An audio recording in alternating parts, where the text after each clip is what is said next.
Hello welcome back to my channel. അപ്പോൾ ഇന്ന് നമുക്കൊരു ഡേ ഇൻ മൈ ലൈഫ് ആയാലോ. ഇന്ന് എനിക്ക് എക്സാമുള്ള ഒരു ദിവസമായിരുന്നു. അപ്പോൾ പിന്നെ നമുക്കൊരു ഡേ ഇൻ മൈ ലൈഫ് എടുത്തേക്കാന്ന് കരുതി.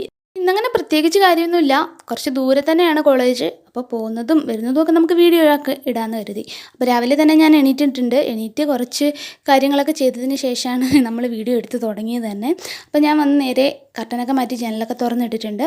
അതിനുശേഷം ദേ മുറ്റത്തോട്ടിറങ്ങി എൻ്റെ ചെടികളെയൊക്കെ ഞാൻ ഡെയിലി ഒന്ന് നോക്കും കേട്ടോ. എന്തെങ്കിലും പ്രശ്നമുണ്ടോ, ആരെങ്കിലും പിച്ചിക്കൊണ്ട് പോയോ, അതാണ് എനിക്ക് മെയിൻ അറിയേണ്ട കാര്യം. ഇന്നലെ രാത്രി അത്യാവശ്യം നല്ല മഴയുണ്ടായിരുന്നു. അപ്പോൾ ചെടികൾക്കൊക്കെ കാണാൻ നല്ല ഭംഗിയാണ്. എല്ലാത്തിലും മഞ്ഞുതുള്ളികളും മഴത്തുള്ളികളും ഒക്കെ ആയിട്ട് നല്ലൊരു രസമാണ് കേട്ടോ. മെയിനായിട്ട് ഞാൻ ഇറങ്ങി നോക്കിയ കാര്യം, ചില ചെടികളിൽ പുഴുക്കളുടെ ശല്യം ഉണ്ടായിരുന്നു. അപ്പോൾ അതിനെ എടുത്ത് നശിപ്പിച്ച് കളഞ്ഞില്ലെങ്കിൽ ആ ചെടി മൊത്തവും അത് തിന്ന് നശിപ്പിക്കും. പിന്നെ നമ്മുടെ മീൻകുളത്തിനകത്ത് കുറച്ച് ഒച്ചിൻ്റെ ശല്യമുണ്ട്. ആ ഒച്ചിനെയും ഒന്ന് പറക്കി കളയണമായിരുന്നു. സമയം ഏതാണ്ട് ഒരു 7:30 ആയിട്ടുണ്ട് കേട്ടോ. ഇനി നമുക്ക് നേരെ കുളിച്ചിട്ട് അമ്പലത്തിൽ പോകണം. അപ്പോൾ എന്ത് പരീക്ഷയായാലും ഇപ്പോൾ എന്തൊരു നല്ല കാര്യങ്ങൾ വന്നാലും നമ്മൾ അമ്പലത്തിൽ പോകാറുണ്ട്. ദേ അടുത്ത് തന്നെയാണ് നമ്മൾ അമ്പലം. ഞാൻ റോഡിലോട്ട് ഇറങ്ങി നേരെ ഫോൺ പിടിച്ച് കാണിക്കുന്നു. അതാണ് കേട്ടോ നമ്മുടെ അമ്പലം എന്ന് പറയുന്നത്. ഇപ്പോൾ ഇത്രയ്ക്കുള്ള ഡിസ്റ്റൻസേ ഉള്ളൂ.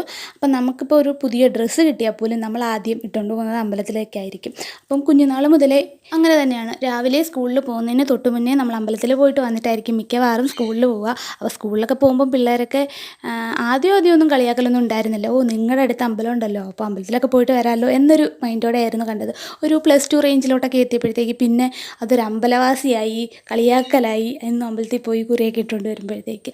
അപ്പോൾ രാവിലെ ഞാൻ സ്കൂളിൽ ചെല്ലുമ്പോൾ ഫ്രണ്ട്സൊക്കെ ചോദിക്കും, ഇന്ന് നീ അമ്പലത്തിൽ കൈക്കൂലി കൊടുക്കാൻ പോയിട്ടുണ്ടായിരുന്നല്ലോ ദൈവത്തിനെന്ന് ചോദിക്കുമായിരുന്നു. അപ്പോൾ അങ്ങനെ കളിയാക്കിയ കുറേ നിമിഷങ്ങളൊക്കെ ഉണ്ടായിട്ടുണ്ട്. പിന്നെ ഏറ്റവും വലിയൊരു പ്രശ്നം എന്ന് പറഞ്ഞാൽ, നമ്മൾ ഈ അമ്പലത്തിൻ്റെ അടുത്ത് താമസിച്ചിട്ട് എപ്പോഴും അമ്പലമായിട്ട് ഇങ്ങനെ കഴിഞ്ഞ് നമ്മൾ വേറെ എവിടോട്ടെങ്കിലും ഒന്ന് മാറി നിൽക്കുമ്പോൾ അവിടെ അടുത്തൊരു അമ്പലം ഇല്ലെങ്കിൽ നമുക്ക് ഭയങ്കര ബോറിങ്ങാണ്. അപ്പോൾ രാവിലെയും വൈകിട്ടും അമ്പലത്തിൽ റെക്കോർഡൊക്കെ ഇട്ട് പാട്ടൊക്കെ കേട്ട് വളരുന്ന ഒരാൾക്ക് അത് പെട്ടെന്ന് ഇല്ലാതാവുമ്പോഴത്തേക്കും നമുക്ക് ഭയങ്കരമായിട്ട് അഡ്ജസ്റ്റ് ചെയ്യാൻ വലിയ ബുദ്ധിമുട്ടായിരിക്കും. അപ്പോൾ അങ്ങനെ നമ്മൾ അമ്പലത്തിൽ കയറി. അമ്പലത്തിലെ നന്ദിയാണ് കേട്ടോ അത്. അങ്ങനെ നമ്മൾ അമ്പലത്തിൽ നിന്ന് പ്രസാദമൊക്കെ വാങ്ങിച്ചിട്ട് ഇറങ്ങിയിട്ടുണ്ട്. ഇനി നമ്മൾ നേരെ വീട്ടിലേക്ക് തന്നെ പോവുകയാണ്. അപ്പോൾ ഇതാണ് കേട്ടോ നമ്മുടെ ചിറ. അങ്ങോട്ട് പോയപ്പം എടുക്കാൻ പറ്റിയില്ല, ചെറിയൊരു മഴച്ചാറ്റലുള്ളതുകൊണ്ട് ഞാൻ വേഗം തന്നെ പോയി. ഇപ്പം എന്തായാലും മഴയൊന്നുമില്ല. അപ്പം ഞാൻ ചിറയുടെ അവിടെ നിന്ന് കുറച്ച് നേരം വീഡിയോസൊക്കെ എടുത്തു. നല്ല കാട് പിടിച്ച് കിടക്കുകയാണ്, അതുകൊണ്ട് അവിടെ നിൽക്കാൻ കുറച്ച് പേടിയുണ്ടായിരുന്നു. 2-3 പേര് അവിടെ പാമ്പിനെ കണ്ടു എന്നൊക്കെ പറയുന്നത് കേട്ടു.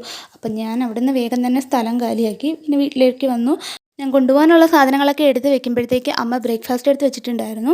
അപ്പോൾ ഇന്ന് ചപ്പാത്തിയും മുട്ടക്കറിയായിരുന്നു. ഞാൻ വെജിറ്റേറിയൻ ആയതുകൊണ്ട് തന്നെ എനിക്ക് ഉള്ളിക്കറിയായിരുന്നു കേട്ടോ ഞാൻ എടുത്തിട്ടുണ്ടായിരുന്നത്. അപ്പം ഞാനൊരു 10:30 ആയപ്പോഴത്തേക്ക് വീട്ടിൽ നിന്ന് ഇറങ്ങി കേട്ടോ. ഇത് നമ്മുടെ വീടിൻ്റെ അവിടെ നിന്നുള്ള വഴിയാണ്. അപ്പോൾ ഒരുപാടൊന്നും നടക്കാനില്ലാത്തത് കൊണ്ട് തന്നെ വേഗം തന്നെ നമുക്ക് കയറി പോകാൻ പറ്റും കേട്ടോ. ഈ ഒരു ഏറ്റം കയറി കഴിഞ്ഞാൽ നമ്മുടെ ജംഗ്ഷനാണ്.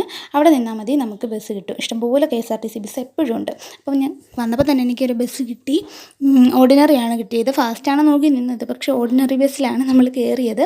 അതിൻ്റെ കാരണം നമുക്ക് കൊല്ലം വരെ പോകാനുണ്ട്. ഉച്ച കഴിഞ്ഞിട്ടാണ് എക്സാം എങ്കിലും നേരത്തെ അവിടെ ചെല്ലണമല്ലോ. കൊട്ടാരക്കര കഴിഞ്ഞിട്ടൊക്കെ നല്ല ബ്ലോക്ക് ആവാൻ ചാൻസ് ഉണ്ട്. അപ്പം കിട്ടിയ വണ്ടിയിൽ ആദ്യം തന്നെ അങ്ങ് കയറി. അപ്പോൾ എൻ്റെ ഒരു ഫ്രണ്ടും ഉണ്ടായിരുന്നു കേട്ടോ. അവൾ പുനലൂരിൽ നിന്ന് കയറിയപ്പോൾ എന്നെ വിളിച്ചു പറഞ്ഞു. അപ്പം ഞാൻ ഇവിടെ നിന്ന് കയറി. ഞങ്ങൾ രണ്ടും ഒരു ബസ്സിൽ തന്നെയായിരുന്നു. അങ്ങനത്തേക്ക് നമ്മൾ കൊട്ടാരക്കര സ്റ്റാൻഡിലെത്തി. അപ്പോഴേക്കും ഒരു ചെറിയ മഴക്കോളൊക്കെ ഉണ്ടായിരുന്നു. പക്ഷേ പെയ്യുമെന്ന് കരുതിയില്ല. ഇത്തിരി കൂടെ അങ്ങോട്ട് കഴിഞ്ഞപ്പോഴത്തേക്ക് ഭയങ്കര മഴയായി. ഷട്ടർ ഇടേണ്ട അവസ്ഥ വന്നു. എനിക്കങ്ങനെ പൊതുവേ ഷട്ടർ ഇട്ട് ബസ്സിനകത്തിരിക്കാൻ വലിയ ബുദ്ധിമുട്ടുള്ള കാര്യമാണ്. എങ്കിലും ഞാൻ ആവുന്നത്ര നോക്കി ഷട്ടർ ഇടാതിരിക്കാൻ, എങ്കിലും പറ്റിയില്ല. അങ്ങനെ നമ്മളൊരു 1 മണി അടുപ്പിച്ചായപ്പോഴത്തേക്ക് കൊല്ലത്തെത്തിയിട്ടുണ്ടായിരുന്നു. നമ്മൾ ഒരു 1:30 ആകുമ്പം എക്സാം ഹാളിൽ കയറും. അപ്പോൾ അതിന് മുന്നേ നമ്മളെല്ലാവരെയും കാത്ത് നിന്ന് കുറച്ച് നേരം വർത്തമാനമൊക്കെ പറഞ്ഞിട്ടാണ് കേട്ടോ നമ്മൾ ഹാളിലേക്ക് കയറാറുള്ളത്. അപ്പോൾ എക്സാമൊക്കെ കഴിഞ്ഞ് പുറത്തിറങ്ങി. ഇനി നമ്മൾ നേരെ റെയിൽവേ സ്റ്റേഷനിലോട്ടാണ് കേട്ടോ വന്നത്. നമ്മൾ തിരിച്ചു പോകുന്നത് ട്രെയിനിനാണ്.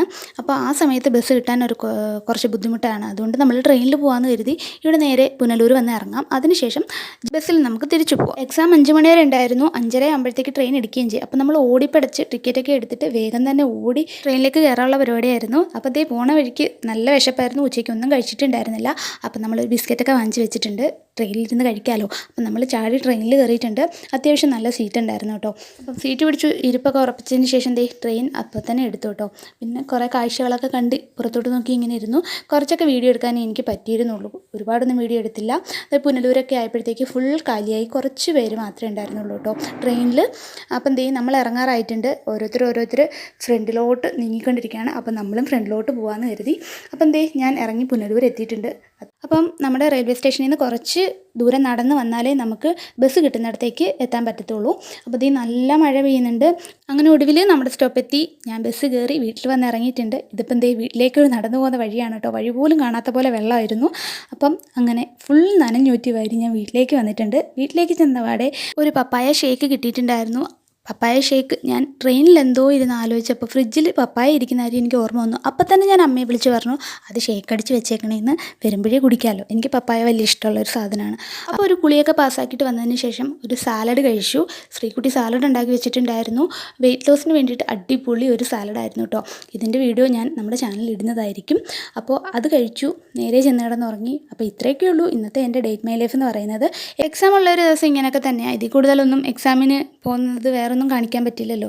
അപ്പോൾ ഇത്രയൊക്കെ ഉള്ളൂ. നമ്മുടെ വീഡിയോ ഇഷ്ടമായാൽ ചാനൽ സബ്സ്ക്രൈബ് ചെയ്ത് സപ്പോർട്ട് ചെയ്യാൻ മറക്കല്ലേ. അപ്പോൾ നെക്സ്റ്റ് വീഡിയോ ആയിട്ട് കാണുന്നവരെ tata bye bye, see U.